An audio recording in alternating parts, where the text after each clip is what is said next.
এটি একটি বলা যায় যে ইন্টারন্যাশনাল অর্থাৎ আন্তর্জাতিক একটি মহাসম্মেলন মুসলিমদের, বিশাল ব্যাপার। এখানে মানুষ অংশগ্রহণ করছে, যেই যাচ্ছে, যেই দেশ থেকেই যাচ্ছে। আর দ্বিতীয়ত হলো এখানে মানুষ আসলে সবাই একজন আরেকজনকে যে দেখা হচ্ছে, এটাই তার ভ্রাতৃত্ববোধটা অনেক বেশি জাগ্রত হয়।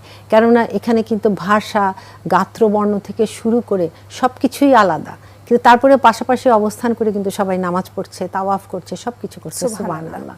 এবং এই যে একটি ব্যাপার বুঝতে পারছে, এটাই তার জীবনের একটি পাথেয় হবে। এবং সবাই এই যে কেন্দ্রবিন্দু কাবার দিকে ফিরে নামাজ পড়ছে, আল্লাহর কাছে কান্নাকাটি করছে, এটা কিন্তু একটি বিশাল শিক্ষায়।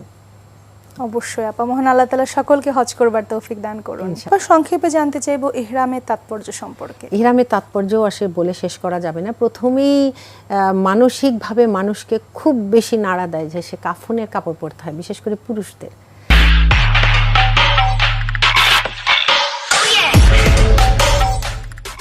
জীবিত অবস্থায় কাফনের কাপড়, এটা অর্থই হলো যে যেন আমি জীবিত অবস্থাতে একটি মৃতের একটি প্রশিক্ষণ হচ্ছে, ট্রেনিং।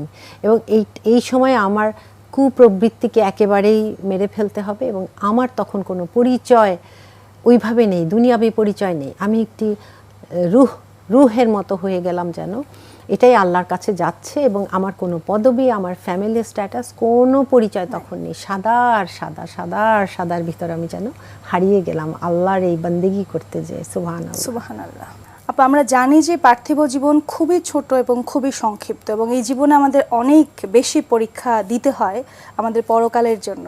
তো সেখান থেকে জানতে চাইবো যে আপা, আমাদের কি ধরনের পরীক্ষাগুলো দিতে হয়, যেন আমাদের দর্শকরা একটু জানতে পারে। আমাদের অনেক ধরনের পরীক্ষা হয়ে থাকে জীবনে, কিন্তু ছোট্ট করে আমি বলি যে সূরা কাহাফ যে আমরা বলা হচ্ছে হাদিসে যে শুক্রবার পড়তে, সেটাই শুধু পড়লে দেখা যায় কি, যেই চারটি ঘটনা আল্লাহ তাআলা ওখানে উল্লেখ করেছেন, সত্য ঘটনা, সেগুলো পড়লে বোঝা যায় ওই 4 ধরনের পরিস্থিতি আমরা কোনো না কোনোভাবে জীবনে আসলে এটা মুখোমুখি হচ্ছি। যেমন ইমানদাররা গুহায় ঘুমিয়েছিল, তাদের আসলে ইমানের পরীক্ষা হয়েছিল, ইমান বাঁচাতে যেয়ে কিন্তু তারা ওই রকম করেছিলেন। দ্বিতীয় ঘটনা আছে বাগানওয়ালার, বাগানের মালিক কিন্তু সে নাশকরি হয়ে গেছিল তার সম্পদের ব্যাপারে, পরে সে দেখলো তার সমস্ত সম্পদ বিনষ্ট হয়ে গেছে। তৃতীয়ত দেখা যায় ক্ষমতার পরীক্ষা, সেটা জুলকারনাইনের কথা আছে। এবং চতুর্থ ঘটনা মুসা আলাইহিস সালাম, খিদির আলাইহিস সালামের কথা, ওখানে জ্ঞানের পরীক্ষা হয়েছে। তো এই 4টা আমরা কিন্তু অহরহ পরীক্ষা দিচ্ছি, আমাদের প্রতিদিন ইমানের পরীক্ষা হচ্ছে, আমাদের সম্পদ থাকলে সম্পদের পরীক্ষা হচ্ছে, ক্ষমতায় যদি কেউ থাকেন, কোনো না কোনোভাবে আমরা ক্ষমতায় আছি কিন্তু সেটার অপব্যবহার করছি কিনা। এবং চতুর্থত আমাদের জ্ঞান, এগুলো প্রত্যেকটির কিন্তু জবাবদিহিতা আছে। কাজে এটার পরীক্ষা যখন হবে আমাদের খুব খুব সতর্ক থাকতে হবে ইনশাআল্লাহ। অবশ্যই আপা, ইনশাআল্লাহ আপা। এবার একটু অন্য প্রসঙ্গে যায় আপা, দেখা যায় যে অনেকেই মনে করেন যে বয়সের সাথে সাথে মানুষের অক্ষমতাগুলো বেড়ে যায়, এবং অনেকেই চান শেষ বয়সে এসে যে হয়তো কোরআন শরীফটা নতুন করে মুখস্থ করবেন।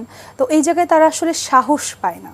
তো সেক্ষেত্রে আপা আপনার কোনো দিক নির্দেশনা আছে কিনা তাদের জন্য? এটা নিয়ে আমি অনেক চিন্তা করেছি। যেমন ছোটবেলায় দেখা যায় কি ওরা খুব তাড়াতাড়ি মুখস্থ করতে পারে, এটার কারণ হলো যে ওদের তখন আসলে ওদের ব্রেনটা ওভাবে অকুপাইড হয়তো না। আর কার্যক্ষমতা তো কিছু কমতেই পারে, কিন্তু পারবে না এটা কিন্তু নয়, তার ক্ষমতা থাকে। আমরা হয়েছে কি কিছু প্রচলিত কথার মধ্যে আমরা এটা আসলে ভুল বুঝে থাকি যে যতই বয়স হচ্ছে এটা তো পারবো না, আগে থেকেই আমরা হাল ছেড়ে দিচ্ছি, এটাই ভুল।